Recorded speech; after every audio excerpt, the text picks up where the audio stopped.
ओम श्री गणेशाय नमः। मैं हूं पंडित संजीव शर्मा।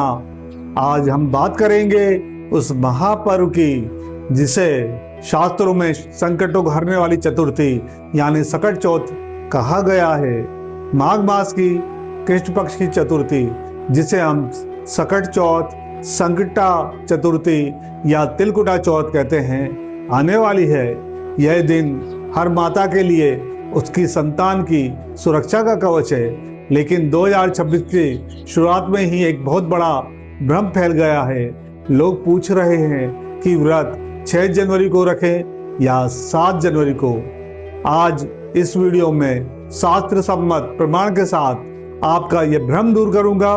साथ ही आज मैं आपको गणेश जी का वो सिद्ध प्रयोग भी बताऊंगा जो आपके जीवन से दरिद्रता और संतान के ऊपर आए किसी भी संकट को जड़ से खत्म कर देगा। क्योंकि वीडियो के अंत में आपको संतान प्राप्ति का एक ऐसा गुप्त महा उपाय बताऊंगा जिसे यदि आपने कल यानी मंगलवार को चतुर्थी पर कर लिया तो गणपति जी की कृपा से आपकी सूनी गोद जल्द ही भर जाएगी। इस वीडियो को अंत तक देखिएगा क्योंकि अधूरा ज्ञान हमेशा खतरनाक होता है। सबसे पहले बात करते हैं सबसे बड़े सवाल की। 6 या 7 जनवरी पंचांग के अनुसार चतुर्थी तिथि 6 जनवरी 2026 मंगलवार को सुबह 8:01 पर शुरू हो रही है। यह तिथि अगले दिन यानी 7 जनवरी को सुबह 6:52 पर समाप्त हो जाएगी।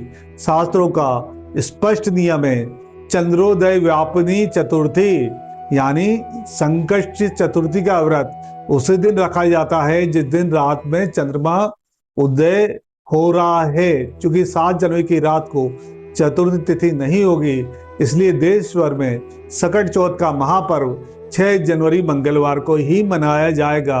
नोट कर लीजिए, चंद्रोदय का समय रात 8:54 पर चंद्रमा निकलेगा। इसी समय आपको अर्घ्य देना है।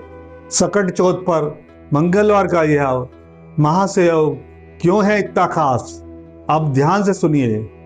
इस बार सकट चौथ 6 जनवरी मंगलवार के दिन पड़ रही है।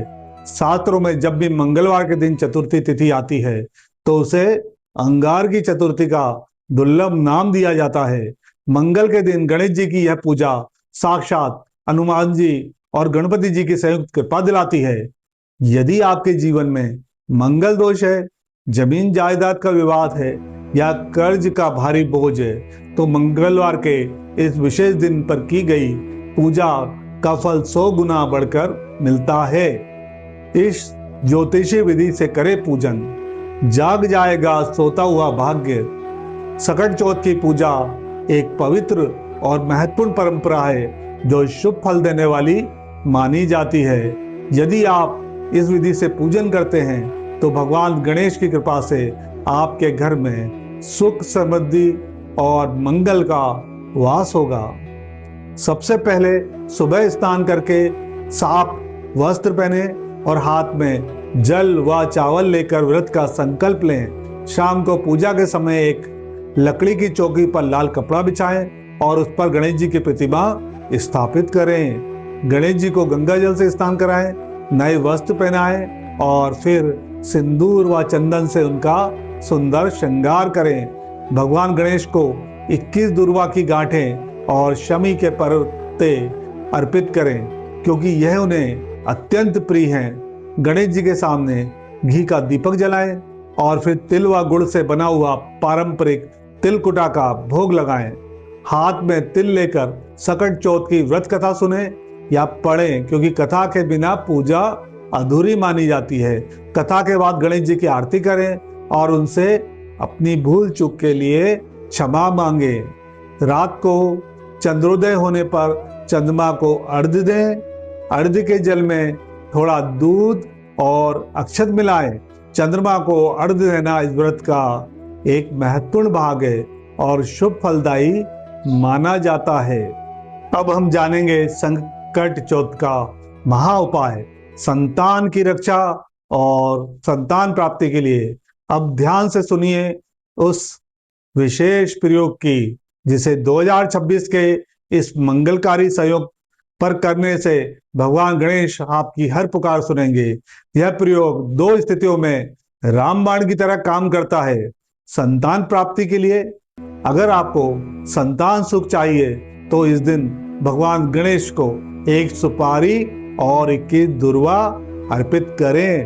पूजा के बाद उस सुपारी को पीले कपड़े में बांधकर अपने बेडरूम में रख लें। इससे संतान प्राप्ति के योग मजबूत होते हैं। दूसरा प्रयोग, संतान की रक्षा और उन्नति के लिए, अगर बच्चे की सेहत ठीक नहीं रहती या कैरियर में बाधा है तो गणेश जी का 1 तांबे का सिक्का और तिल के लड्डू चढ़ाएं। अगले दिन इस सिक्के को लाल धागे में बांधकर बच्चे के गले में पहना दें।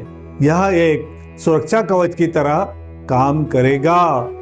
तीसरा प्रयोग, अगर आपको प्रगति चाहिए, आर्थिक बाधा और कर्ज मुक्ति चाहिए तो आप मंगलवार वाली इस चतुर्थी पर गणेश जी को सफेद तिल अर्पित करें और रात में चंद्रमा को दूध मिश्रित जल से अर्घ्य दें। इससे कर्ज की स्थिति में सुधार होता है और रुके हुए धन की प्राप्ति होती है। तो सकट चौथ के इस पावन संयोग पर इन विशेष प्रयोगों को पूरी श्रद्धा के साथ अपनाएं। भगवान विघ्नहर्ता आपके जीवन की समस्त बाधाओं को दूर करें और आपके परिवार में मंगल का वास हो। इसी मंगल कामना के साथ मुझे दीजिए अनुमति सकट चौथ की। आप सभी को ढेरों शुभकामनाएं। नमस्कार। जय मां ताप्ती।